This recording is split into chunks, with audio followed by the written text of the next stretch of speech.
knowledge of scales so that they become automatic, not have to think about them at all. These fundamentals have to be mastered. And so this course will concentrate on these 4 pillars and mastering the 4 basic fundamental areas of Jyotish. Then later courses will deal with chart interpretation and combinations and so on. So now one more topic before we move on, and that is the ontological function of the astrological chart. The astrological chart in Jyotish is called Kundali Chakra. Kundali means birth, and chakra means a wheel. The sky is called a chakra because it's a wheel. It moves around. It turns around the hub, which is the pole star, which is right now Polaris or Dhruvaloka. So the Kundali chakra, it's a very interesting device because even though it's based on time, it gives you a viewpoint that is exterior to time. What do I mean by that? When you cast a chart for someone, even though the chart is based on a certain place and time, you're actually looking down on time.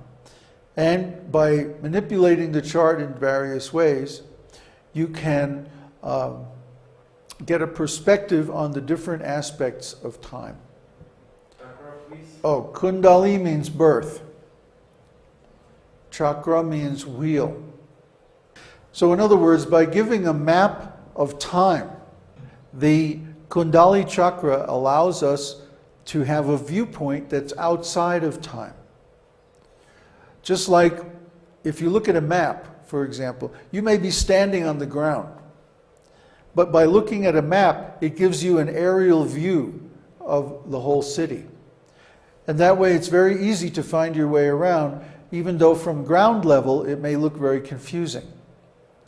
Similarly, when we're in time and we're trying to deal with the changes in life, it can be very confusing. But the Kundali chakra or astrological chart gives us an overview of time. It gives us a point of view that's above time, just as a map gives us a point of view that's above the ground, even though we may be standing on the ground.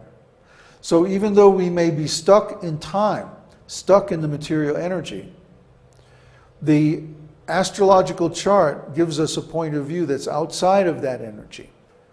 And with the information given in the Vedic scriptures for interpreting the chart, it allows us to see what is the shape of time at the particular time when we're born, and how we can recognize what's going to happen in the future based on that information.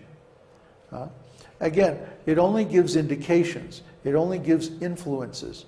It's not the absolute truth.